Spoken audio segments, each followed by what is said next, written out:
પ્રિય આત્મન અવભાવપૂર્વક પ્રણામ. હું વડોદરાથી પરાગ ઉપાસની બોલું છું. આપણે ધ્યાન વિશે વાત કરીશું અને કુંડલીની જાગરણ શક્તિપાત વિશે વાત કરીશું. હું પહેલાંથી ધ્યાન કરતો હતો આવતી જાતી શ્વાસો પર, અત્યારે કરું છું. વિડીયો જોતાં જોતાં મને એવું જાણવા મળ્યું કે નાગપુરમાં સ્થિત પરમહંસ વિનોદાનંદ ગુરુજી, જે એનલાઇટન વ્યક્તિ છે, એનલાઇટન ગુરુ છે, અને એ શક્તિપાત કરે છે, જેના કારણે ઉર્જા ઉપરની તરફ પ્રવાહિત થાય છે. હવે આપણે થોડું જાણી લઈએ. આપણા સૂક્ષ્મ શરીરમાં 7 ચક્ર છે. પેલું મૂલાધાર, બીજું સ્વાધિષ્ઠાન, ત્રીજું મણિપુર, અને મણિપુર પછી આવે અનાહત ચક્ર, અનાહત પછી વિશુદ્ધિ, વિશુદ્ધિ પછી આજ્ઞા ચક્ર, આજ્ઞા ચક્ર પછી આવે છેલ્લું સહસ્ત્રાર. એટલે ઉર્જા જાગૃત થાય એ ધીરે ધીરે એક એક ચક્ર પસાર કરે અને છેલ્લે સહસ્ત્રાર પર પહોંચે છે.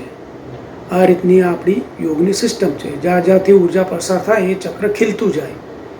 એ પંખડીઓ, અલગ અલગ પંખડીઓ હોય છે, એ જાગૃત થતી જાય. એનો ભૌતિક અને આધ્યાત્મિક લાભ મળે છે. આ રીતની આ સિસ્ટમ છે.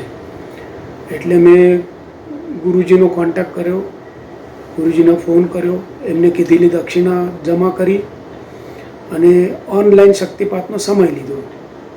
પછી એમને શક્તિપાત ચાલુ કર્યો. શક્તિપાત ચાલુ કર્યો એટલે મારી આંખો બંધ થઈ ગઈ. ધીરે ધીરે હું ટ્રાન્સમાં ગયો અને પહેલાં શક્તિપાતમાં ઉર્જા મૂલાધાર ચક્રને સ્વાધિષ્ઠાન ચક્ર સુધી આવી. બીજા શક્તિપાતમાં ઉર્જા મણિપુર અને અનાહત ચક્ર સુધી આવી. એના અનુભવ બહુ સરસ થયા. આના લીધે હું ધીરે ધીરે ટ્રાન્સમાં ગયો. ધીરે ધીરે મને ધ્યાનનો અનુભવ થયો. આના ફાયદા ઘણા છે. આના ફાયદા શારીરિક ફાયદા છે, એટલે ભૌતિક લાભ છે, અને આધ્યાત્મિક લાભ હોય છે. એના કારણે આપ કોઈને પણ આનો અનુભવ લેવો હોય, આનો ફાયદો લેવો હોય તો પરમહંસ સ્વામી વિનોદાનંદ ગુરુજીનો કોન્ટેક્ટ કરવો, જે ઓનલાઈન શક્તિપાત કરે છે, જે આપણે ઘરે બેઠા બેઠા એનો લાભ લઈ શકીએ છીએ.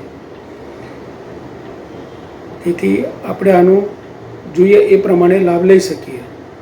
તો આવો આપણે આનો લાભ લઈએ અને આધ્યાત્મિક માર્ગમાં ઉન્નત થઈએ, ભૌતિક જગતમાં ઉન્નત થઈએ, વિચારોમાં સ્થિરતા લાવીએ, પછી હકારાત્મક વિચાર કરીએ. આ બધો આનો લાભ છે. જય ગુરુદેવ, જય કલ્કી કૃષ્ણ. કટ નહીં થાય.